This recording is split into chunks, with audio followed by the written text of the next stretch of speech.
going on, drivers? What you doing?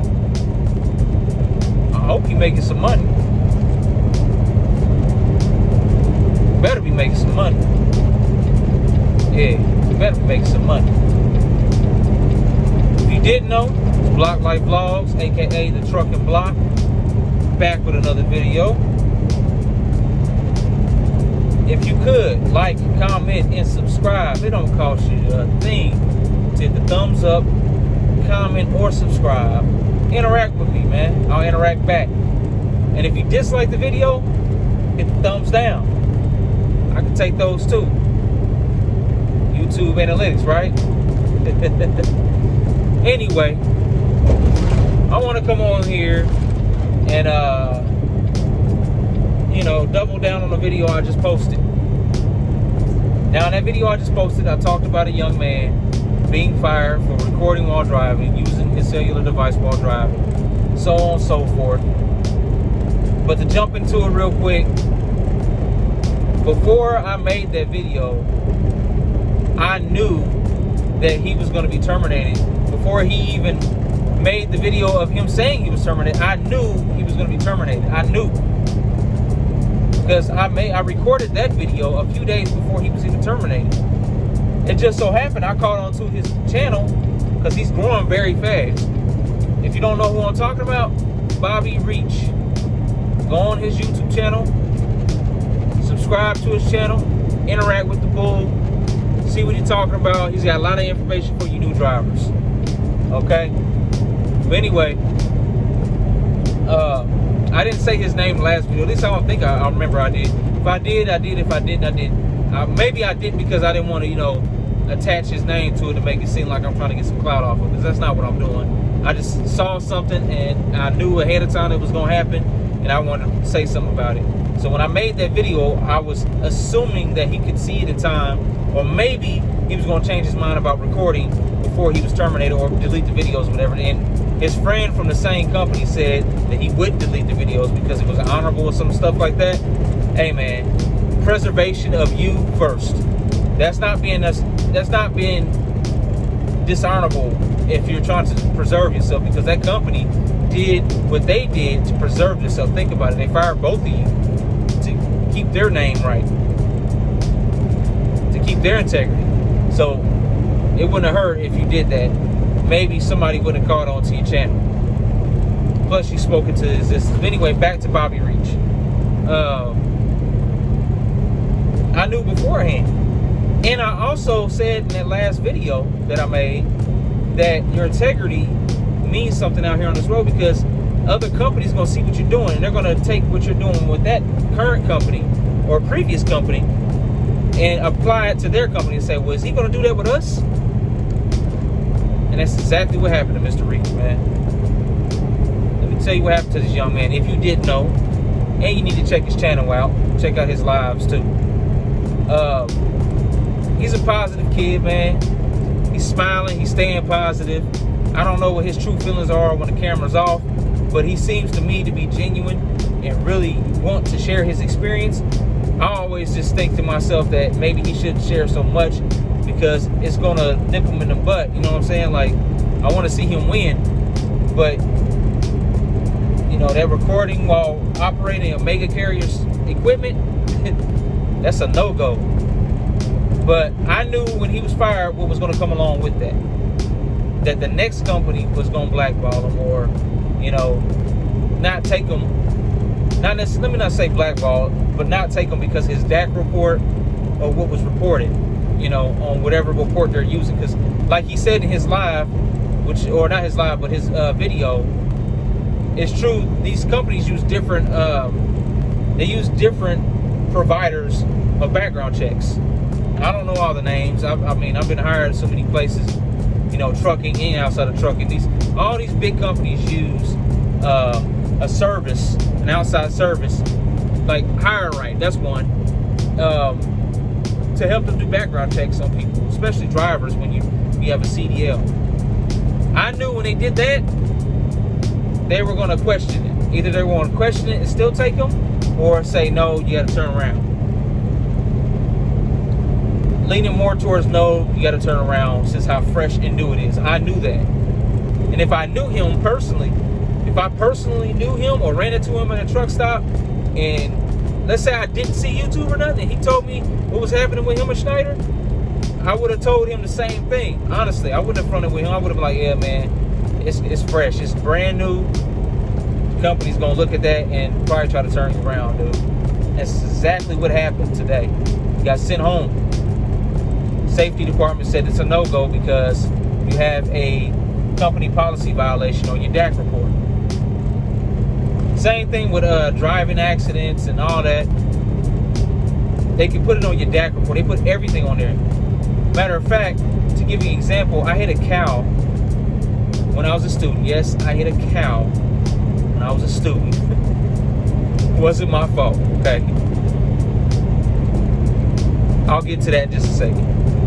But anyway, I'm not going to forget that example. All right, guys, I know sometimes in my videos I'll say something and I won't cover it.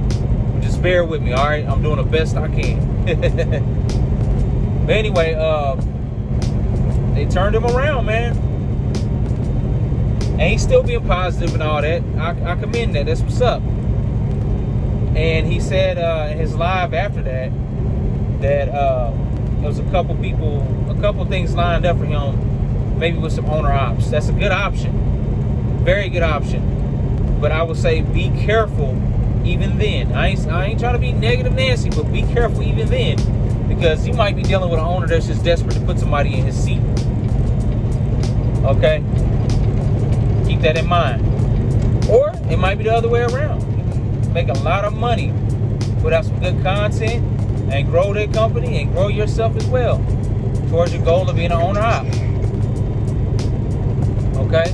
But be careful of that. And he's still saying that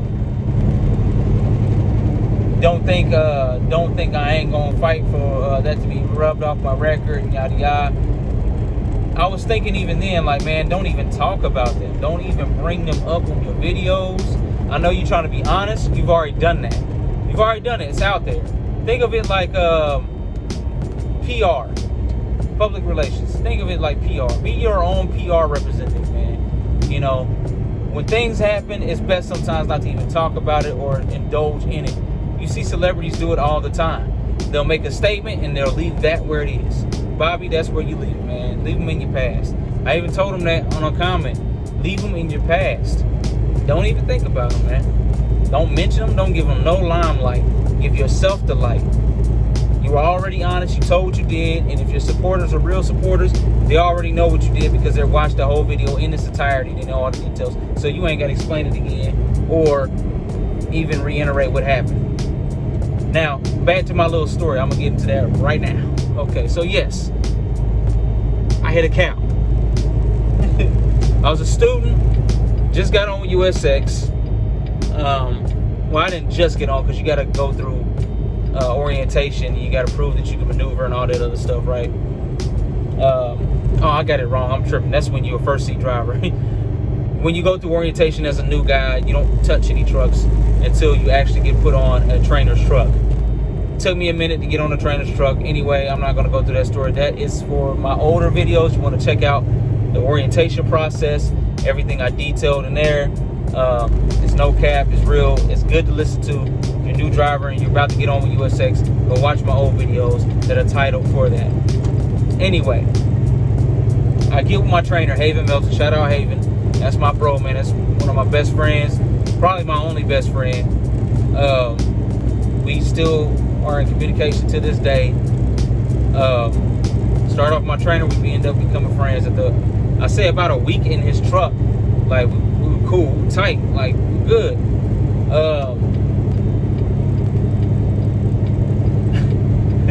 This is a funny story. So, we're going through Oklahoma. And this is a good time to tell a story because I'm going through Oklahoma right now. We're going through Oklahoma. It's drizzling. It's dark. It's foggy. Coming down, through the dark.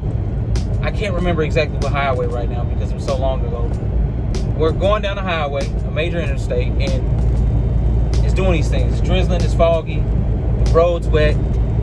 construction comes up, and when I say we, I'm driving, and he's in the sleeper, because the previous stop before, he told me, hey, you good, man, I'm gonna go ahead and go to sleep, because at this time we made it to a level of the teaming stage.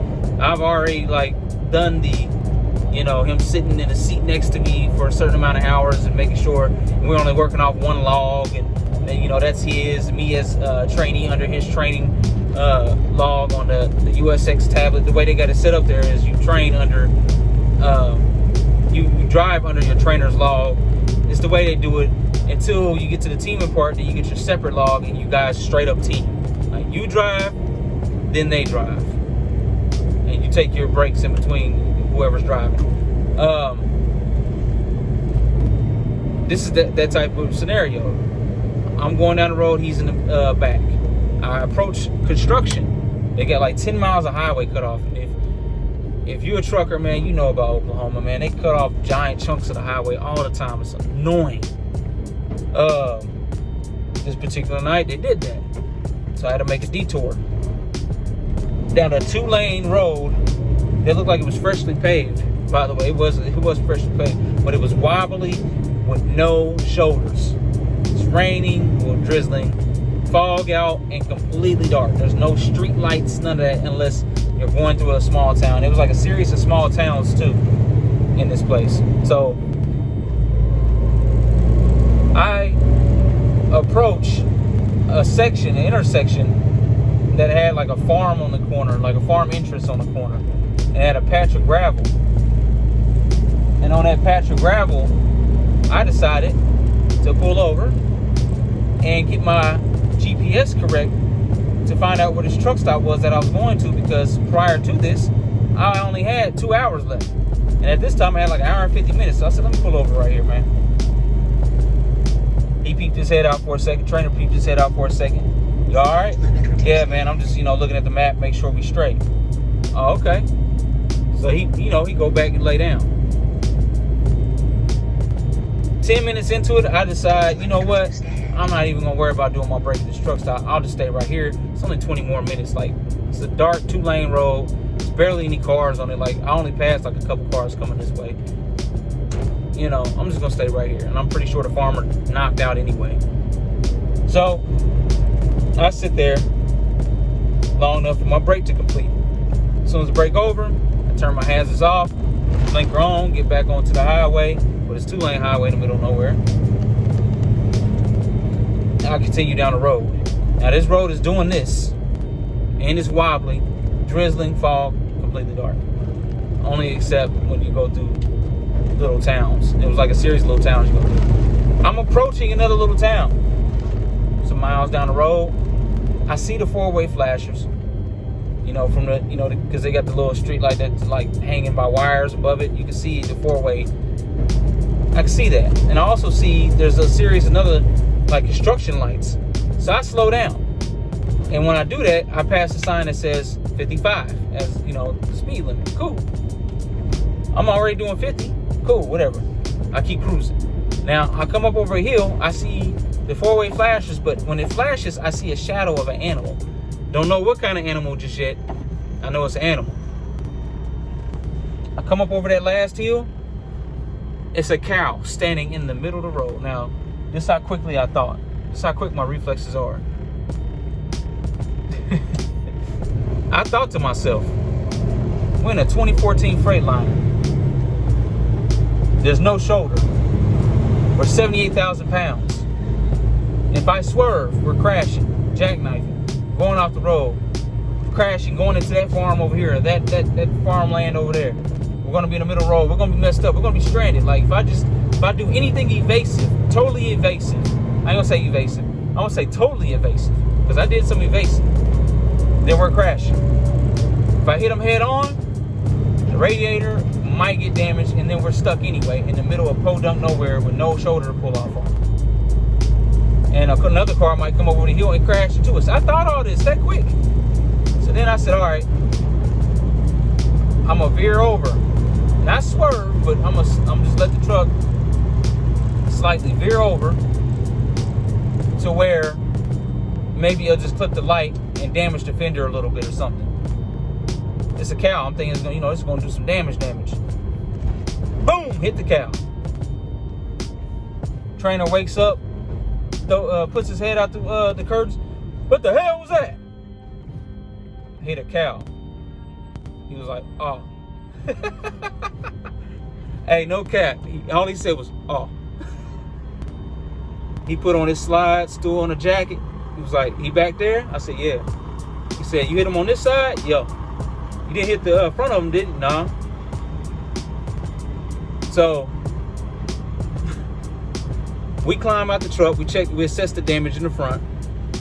It's a piece of bumper missing, like maybe a good 1.5 piece of bumper missing. No damage. The subframe to the bumper wasn't dented or nothing, but there was blood and fur on it. And like snot on the light. You can see like when I hit him, like snot came out his nose, spread across the headlight. But anyway, we passed these nosy truckers. I got a dump truck right next to me. He's nosy all up in my cab, watching what I'm doing. But anyway, we go back to the cow. In the process of going back to the cow, he telling me, hey man, if that cow jump up, you gonna have to pick me up off the ground, man. I might pass out. I laugh. I'm like, all right, man. So we get back there to the cow. Cow's laid in the ditch. You can see the piece of bumper like 5 feet away from it. It was like perfect for us to see. Like we didn't have to look for it or nothing. It was literally sitting right next to the cow. I picked the piece up and I throw it further towards the fence line where the cow was sitting, because it was like laying in the road a little bit. But we called the sheriff. Even the sheriff was like, you hit a cow. He's like, what are you doing, driving through the fields? I was like, no. He said he was in the middle of the road. And the sheriff was like, in the middle of the road? I was like, yeah. He's like, was there a break in the fence or anything you can see? Nope. He said, so how in the hell did a cow get there? He's like, what are you hauling? I said, we're driving. We're hauling some goods for USX. He was like, oh, okay. It's like, all right. Can you see a tag number or, anything on his ear? No. That side, he's laying on it.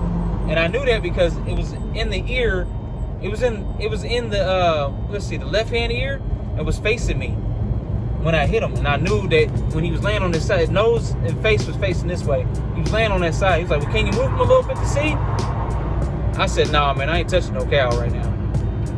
We in the middle of nowhere. I got flip-flops on. I'm not walking up to that cow in that ditch and touching it. He laughed. He was like, all right. He's like, don't worry about it. What mile marker is it? We told him. He's like, all right. I'll send a unit out there later on. Probably won't be right now. Probably in the morning so we can see. And I'll find the owner to it. He said, don't worry about it. Leave it where it is. He's like, do you need an incident report or anything from us? I was like, well, I don't know yet. We'll call you back. So he's like, all right, well, let me know. Come back. Click. I call safety immediately. After that, hey, I hit a cow. He said, you hit a cow? So my trainer, he takes the phone. He's like, let me see the phone. He said, yes, he hit a cow. I know it sounds ridiculous, but Ron didn't hit a cow. It wasn't his fault. It was standing in the middle of the road. We don't know how it got in the middle of the road. And if he swerved anything, we would have crashed. So they wanted details. They were like, put him back on the phone. They asked me the details. I told them 2-lane highways, drizzling, it's dark, it's foggy, yada. I was doing like 45, 50 in the 55 construction zone, so on and so forth. So she was like, you know what? If your trainer is backing you up from what you're saying, there's no trouble involved in this. We'll just put it, we'll mark it down. Of course, it'll be on your record, but it won't be a negative thing on your record. So, thank you for calling us immediately. So I said, all right, cool. We hop back in the truck, pull off. And I kid you not, from that day forward, as I rode with him, anybody that asked what happened to a bumper and we told them, they would laugh and say, how did you hit a cow? Because think about it, it sounds ridiculous. It sounds ridiculous. I hit a cow? Like, what are you doing? Like off-road through the fields or something? Like, that's what the sheriff said. Yeah, I hit a cow. It's on my report. It's on my DAC report. And I know that because when Barry hired me, they asked me about that. And I had to tell them about it, which after I told them, they were like, nah, that don't matter to us. It wasn't your fault. But anyway, I think it says no fault on my report too. I haven't actually looked at the actual report because I didn't care to, because it don't even matter. It's like it's relevant. I hit a cow. It wasn't my fault. But with that being said, if they will report that it wasn't my fault, they will report anything. I've heard of drivers, you know, they'll have something on the report. It wasn't like a at-fault incident, but it still gets reported and a company won't hire them because of it. I've heard of that. So you got to be careful out here, man. So I was just following up on that. I ain't gonna make this video too long. We're about 20 minutes right now. I'll follow up with another video later on today. I'm gonna start posting these videos, dropping them on your head. Again, this is Block Life Vlogs. Like, comment, subscribe, hit the thumbs up, hit the subscribe. Doesn't cost you a thing. Mess with the boy, interact with the boy, I interact back. And if you don't like it, dislike it. YouTube analytics, right? All right, man. Peace.